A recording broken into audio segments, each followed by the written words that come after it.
Que la paz, el gozo y el amor de Jesús esté en tu corazón. Bienvenido seas a tu programa Tiempo de Gracia.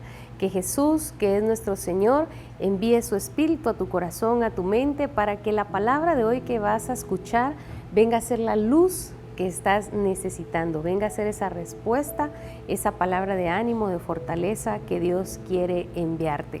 Bienvenido seas, te saluda Rocío Sosa y el día de hoy quiero compartir contigo este tema, las 4 virtudes cardinales. ¿Has escuchado acerca de ellas?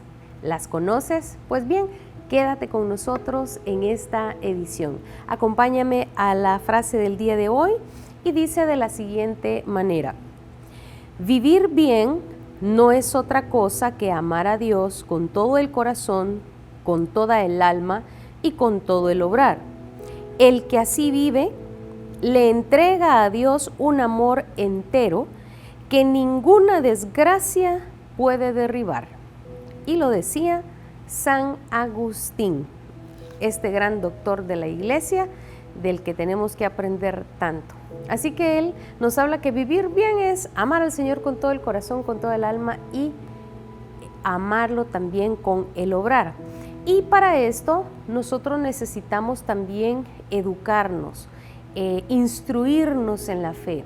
Por eso la catequesis es tan importante y nuestra amada Iglesia está en constante enseñanza para todos nosotros, sus hijos. Y una de las enseñanzas básicas para cualquier católico, para cualquier cristiano, es acerca precisamente de las virtudes. Podemos hablar de muchas virtudes, de hecho estamos llamados a dar mucho fruto, y fruto bueno, dijo Jesús en el Evangelio de San Juan, pero tenemos que entender que hay algunas virtudes que son base, que son elementales, y esas son las 4 virtudes cardinales. Cuando hablamos de cardinal, cardinal viene del latín cardinalis, que significa principal o fundamento. Por eso la Iglesia nos enseña que las virtudes cardinales son el fundamento de una vida virtuosa. Fundando estas 4, el resto de virtudes empiezan a formar, a crecer y a forjar, pero es necesario tener un fundamento. Nadie empieza a construir una casa desde el techo. Siempre es necesario poner cimientos, poner fundamentos. En San Marcos capítulo número 12, versículo 10, Jesucristo nos dice: la piedra que los constructores despreciaron se ha convertido en la piedra principal. Esto lo hizo el Señor y estamos maravillados. Palabra del Señor, gloria y honor a ti, Señor Jesús. Él mismo se hace llamar la piedra angular, la piedra principal. Y él hace referencia, tomando ejemplos, porque Jesús tiene una pedagogía muy hermosa, poniendo ejemplos para que podamos entender de lo que él está hablando. Y él dice que es la piedra angular. ¿Qué es una piedra angular? En la construcción antigua eran muy utilizadas las piedras angulares, hoy también en ciertas construcciones o decoraciones, pero en la antigüedad eran muy, pero muy importantes, fundamentales. Si tú has visto arcos antiguos en los edificios romanos, en edificios griegos, notarás que siempre al centro, al formar el arco, hay una piedra un poco más grande. Está en el centro, esa es la piedra angular, a eso se refería Jesús. Si se quita esa piedra, se viene abajo el resto. Y Jesús dice: yo soy la piedra angular, la piedra que los constructores desecharon, la piedra que desecharon los fariseos, los maestros de la ley, es ahora la piedra principal, es Jesucristo, la piedra principal para que tú construyas tu casa, para que yo también la construya. San Agustín decía: vivir bien es vivir amando a Dios con todo el corazón, con toda el alma y obrando con todo nuestro corazón el bien por amor a Dios. Y entonces necesitamos fundamentar la construcción de nuestra vida en esa piedra principal que es Jesucristo, esa piedra angular que es Jesús, la fuente y el fundamento de cualquier construcción. San Mateo capítulo número 7, versículo 24 nos dice que El que escucha la palabra y la pone en práctica es como el hombre prudente que edificó su casa sobre la roca, que la edificó en un lugar seguro. Entonces nunca te vas a arrepentir de poder edificar bien tu vida. Cómo tú vives, cómo tú hablas, cómo tú actúas, cuáles son tus hechos, en base a qué tomas decisiones, cuáles son tus principios. Pues déjame decirte, empieza poniendo esa piedra angular, el fundamento, y a partir de ahí que tus principios que van a guiar tu actuar vayan guiados y orientados siempre al bien y para glorificar al Señor. Entonces profundicemos un poquito más. Recordemos que una virtud es la disposición constante del alma para las acciones conforme a la ley, conforme a la bondad y a lo bueno, como decía Santiago, lo que tiene buena fama, lo que tiene buen nombre, lo que tiene buena reputación. La virtud es esa inclinación a hacer el bien.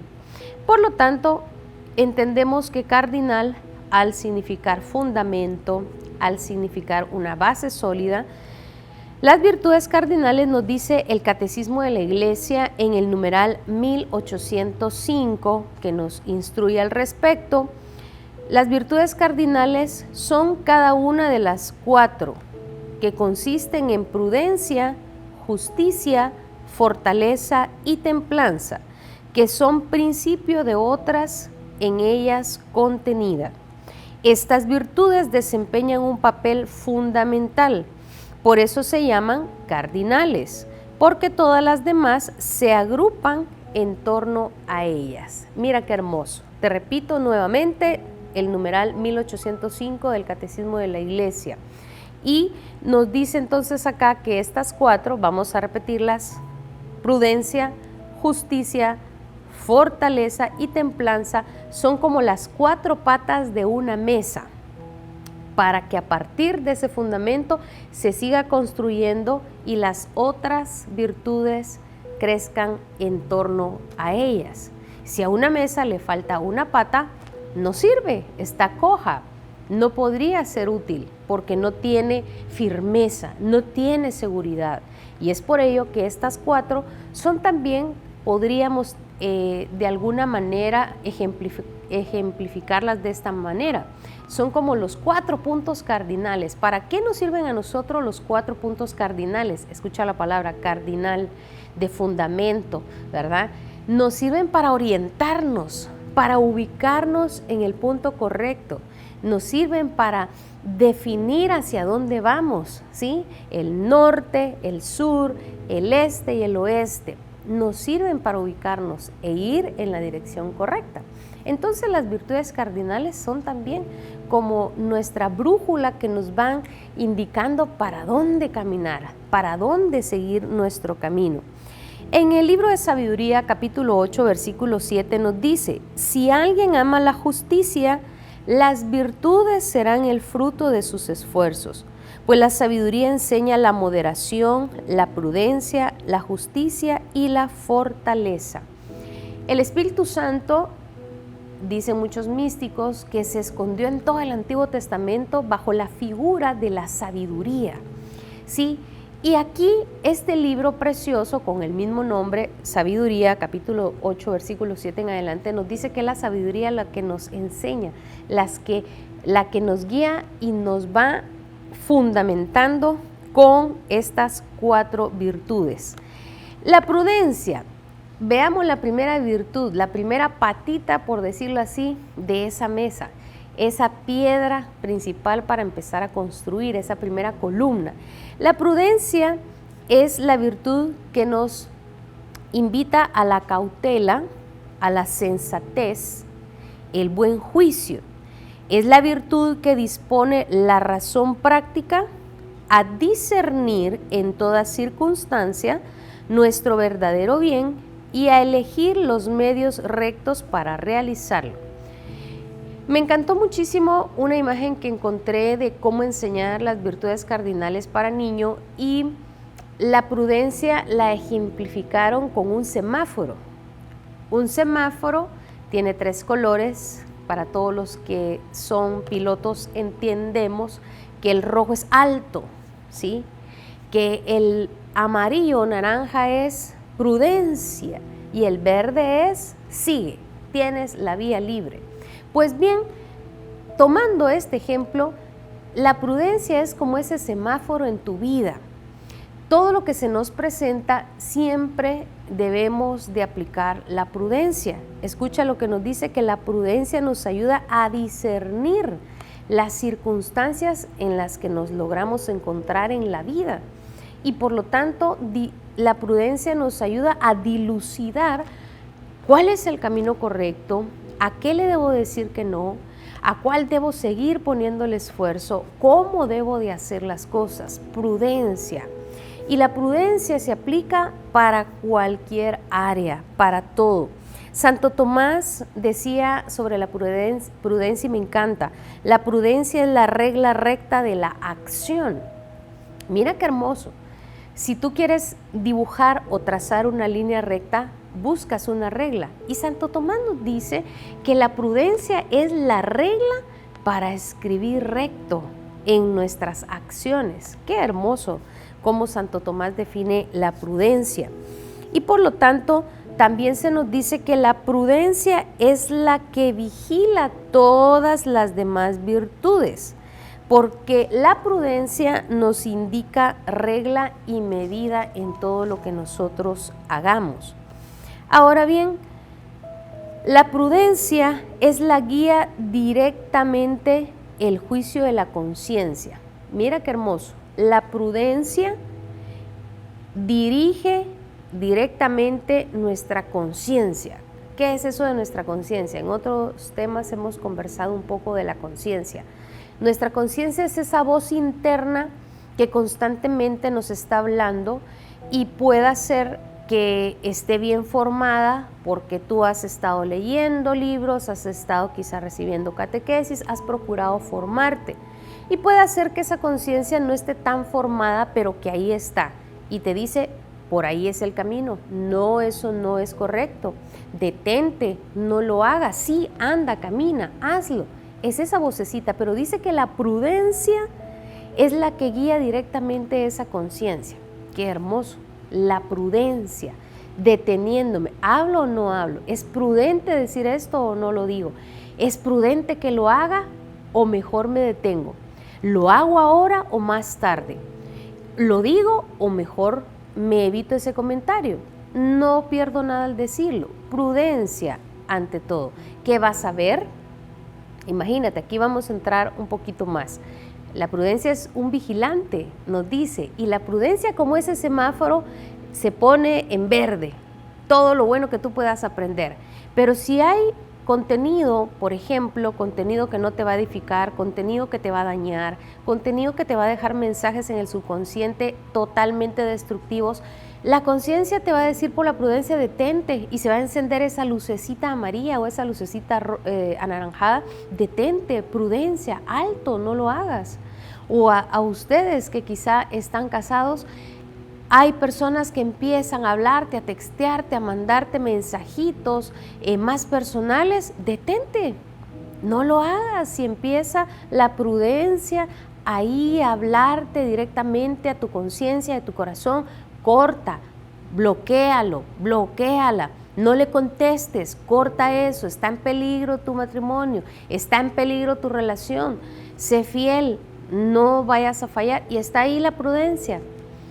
Y alguien decía, un sacerdote decía, con respecto a este tema, decía, padre, pero es que mire, no quiero ser descortés o maleducado. Pues preferible que seas maleducado y no que seas adúltero o adúltera. Pero la prudencia está, dice, como una guía directa en el juicio de la conciencia. Por ella aplicamos sin error los principios morales a los casos particulares y superamos las dudas sobre el bien que debemos hacer y el mal que debemos evitar. Un punto importante antes de terminar con la prudencia: no debemos de confundir la prudencia con el miedo o con ser dobleces o con cobardía. Ser doblez quiere decir dos caras, si lo queremos poner en palabras más prácticas. Ser prudente no es ser dos caras.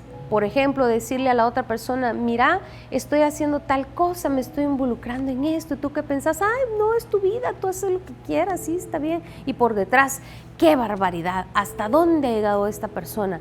Lo que está haciendo, no hay que ser doblez o dos caras, dile a la persona, sé sincera. La prudencia no es ser doblez. Ser prudente no quiere decir, ay, es que no sé si voy a ser imprudente al decirle que lo que está haciendo tal vez está mal o que está equivocado. No, pues la misma prudencia te va a llevar a decirlo de buena manera.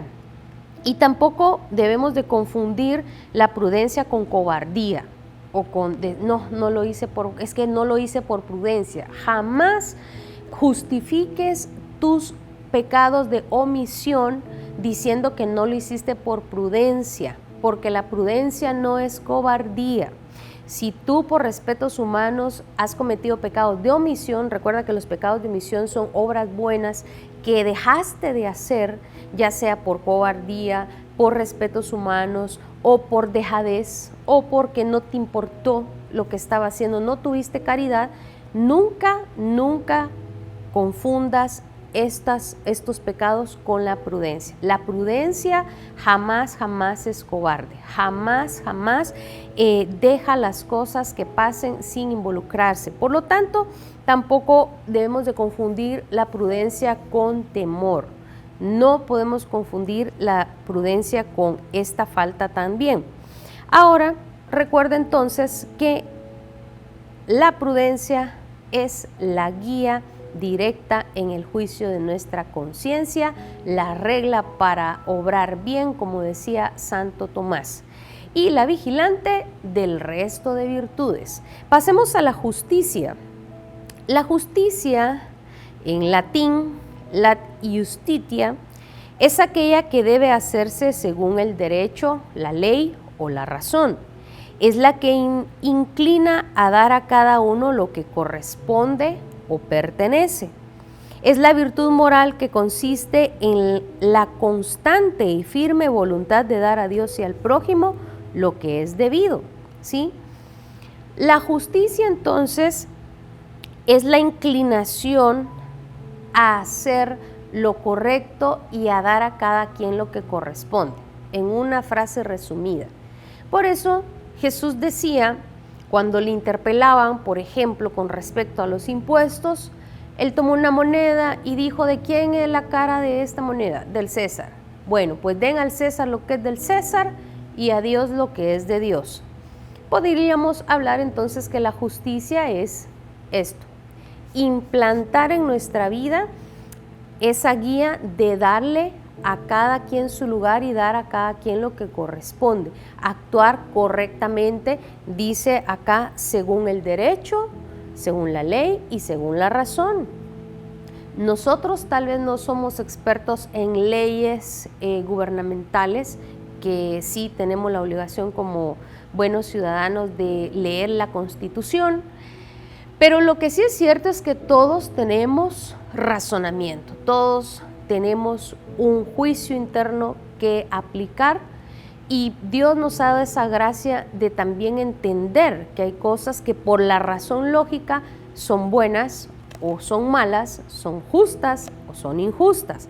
¿A qué vamos con esto? Bueno, se nos dice que la justicia nos ayuda entonces a ser equitativo, a respetar el bien común, a darle al prójimo y a las personas la dignidad que merecen, a darle también a Dios el lugar que corresponde, a ser un buen ciudadano y hacer también lo que me corresponde como un buen ciudadano.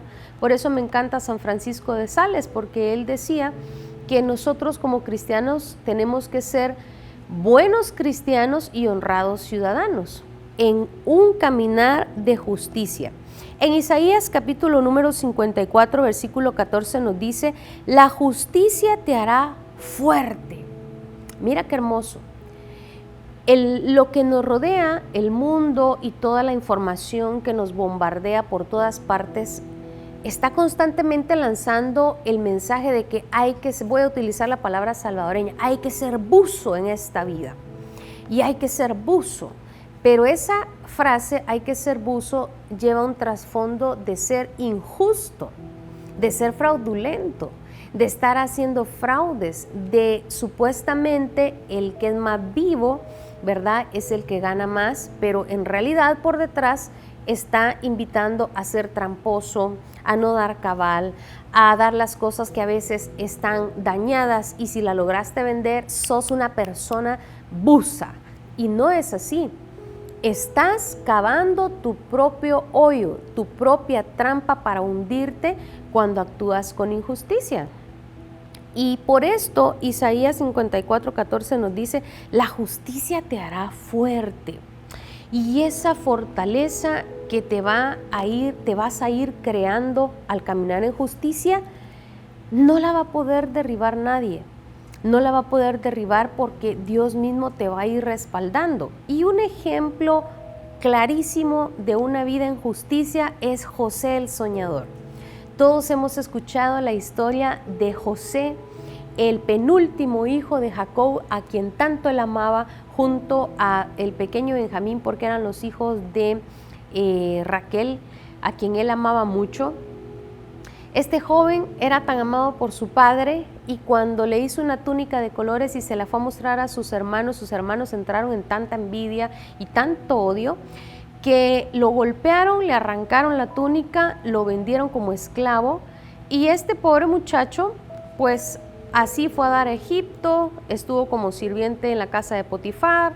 La esposa creó mentiras sobre él y por eso fue a parar a la cárcel. Y después de la cárcel, él fue a parar como el segundo más poderoso después del faraón.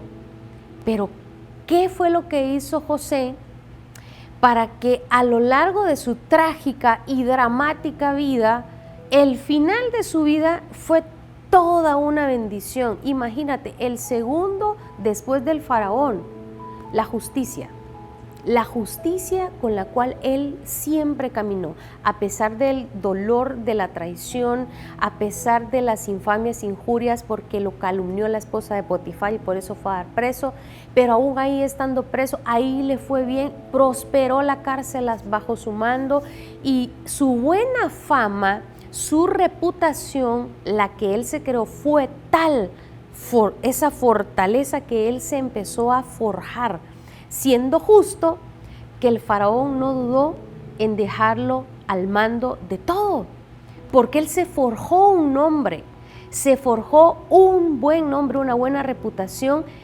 ¿A base de qué? A base de justicia, de actuar según lo correcto, según la razón, según la ley, según lo justo, a Dios lo que es de Dios y al hombre lo que es del hombre y al César lo que es del César. Se forjó un buen nombre y este le sirvió de fortaleza. Qué hermoso saber entonces que esta segunda virtud cardinal, que también es otra columna para edificar la casa, nos hace a nosotros crear una fortaleza que nos va a servir en los momentos más difíciles. En Levítico 19:15 nos dice: no actúes con injusticia cuando tú dictas sentencia. Colosenses 4:1 nos dice: ustedes, amos, sean justos y razonables con sus criados. Por lo tanto, hermano, si tú quieres crear una buena reputación, un buen nombre que te va a hacer como fortaleza, como José, necesitamos entonces pedirle al Espíritu Santo que nos ayude a poder cimentar la justicia, esta verdad cardinal en nuestra vida. Pero pasemos a la fortaleza, que es la tercera virtud cardinal. Si hablamos literalmente de qué es fortaleza, fortaleza es fuerza, es vigor interno. También se puede decir que es una defensa natural que tiene alguna ciudad o algún lugar por la situación en la que se ubica, ¿sí? O por su ubicación. Pero la fortaleza es la virtud moral que asegura en las dificultades la firmeza y la constancia en la búsqueda del bien. Consiste en vencer el temor y huir de la temerariedad. ¿Qué es temerariedad? Bueno, si en alguna ocasión usted ha escuchado que va un piloto o un motorista manejando atravesándose semáforos, metiéndose en medio de los carros, se sube a la acera y alguien dice, qué temerario es ese conductor, de veras, qué temerario. Y si a usted le dicen que es temerario, no es un elogio lo que le están diciendo. Ser temerario es ser una persona excesivamente imprudente. Eso es ser temerario. Así que si a usted le han dicho que es un piloto temerario, no lo están elogiando. Le están diciendo que tenga más prudencia, pero ¿qué vamos a decir? La fortaleza consiste en vencer el temor y huir de esa temeridad. La fortaleza reafirma la resolución de resistir las tentaciones y de superar los obstáculos en la vida moral. Hay una cita que todos conocemos y te la voy a leer rápidamente, Eclesiástico capítulo 2, del versículo 1 en adelante, libro de Sirácida para el que tiene versión latinoamericana. Hijo mío, si tratas de servir al Señor, prepárate para la prueba. Fortalece tu voluntad y sé valiente para no acobardarte cuando llegue la calamidad. Porque el valor del oro se prueba en el fuego y el valor de los hombres en el horno de sufrimiento. Confía en Dios y Él te ayudará. Procede rectamente y espera en Él, porque los que honran al Señor esperen la prosperidad, la felicidad eterna y el amor de Dios. Palabra de Dios, te alabamos, Señor. Hermano, la fortaleza entonces nos dice es la virtud que va a reafirmar en nosotros la resolución de seguir fieles a Dios en medio del dolor. Un dolor físico, un dolor emocional, un dolor espiritual, una prueba que nos hace tambalear. Todos podríamos dar algún testimonio de ello, pero la fortaleza es esa virtud que nos va a guardar en la resolución de seguir a pesar de. No tengo ganas de ir a misa, pero Señor, en tu nombre voy a ir. No tengo ganas de orar, Señor, pero en tu nombre voy a ir. No entiendo nada, pero Señor, me abandono en ti. Señor, no siento nada, pero aquí estoy delante de ti, no importa, aquí estoy. Así que por eso dice, fortalece tu voluntad para no acobardarte cuando lleguen los días terribles. Por eso la fortaleza es como el ejército, fortalecer la voluntad. No quiero orar, voy a ir. No quiero ir a misa, aquí estoy. No quiero hacer un momento de oración, aquí estoy. Señor, ya no tengo fe, no creo, estoy en un desierto, pero aquí estoy. No siento nada, pero aquí estoy. Eso es estar ejercitando tu voluntad, y cuando tú salgas de esa prueba de sufrimiento, habrás madurado, habrás crecido. Y Santiago, este apóstol tan hermoso, en Santiago capítulo 1, versículo 2 en adelante, dichoso el que soporta la prueba con fortaleza, porque al salir victorioso recibirá como premio la corona de vida. Así que ánimo, el sufrimiento y las pruebas no son para siempre. Y por último, la templanza, porque ya llegamos casi al final. La templanza es esa moderación, sobriedad y continencia. Es la virtud moral que modera la atracción de los placeres y procura el equilibrio en el uso de los bienes creados. Una persona moderada orienta hacia el bien sus apetitos sensibles, guarda una sana discreción y no se deja arrastrar para seguir la pasión de su corazón. Los excesos, ¿sí? En resumidas cuentas, la templanza es la virtud que nos ayuda a ser moderados, a no ser exagerados en lo que tomamos, en lo que comemos o en lo que estamos haciendo. La templanza, dominio de sí, nada me domina, yo tengo esa autoridad sobre mí mismo. Y por eso hay varias citas bíblicas, pero me encanta, yo creo que aquí podemos resumir esta virtud de la templanza. Eclesiástico capítulo 31, versículo 22. En todo lo que hagas, sé moderado y nada malo te pasará. A todos nos han dicho, todo con moderación, nada con exceso. Pues aquí la palabra de Dios, te lo repito, Eclesiástico 31, 22, en todo lo que hagas, sé moderado y nada malo te pasará. Así que, hermano, estas son las 4 virtudes cardinales que el Señor quiere que desarrollemos con la ayuda de su gracia. Señor, la gloria y la honra sean para ti. Gracias por tu palabra que hoy ha venido a darnos luz a nuestra vida. Así sea y así es. Amén y amén. Que la paz sea contigo. Nos vemos en el próximo programa. Dios te bendice.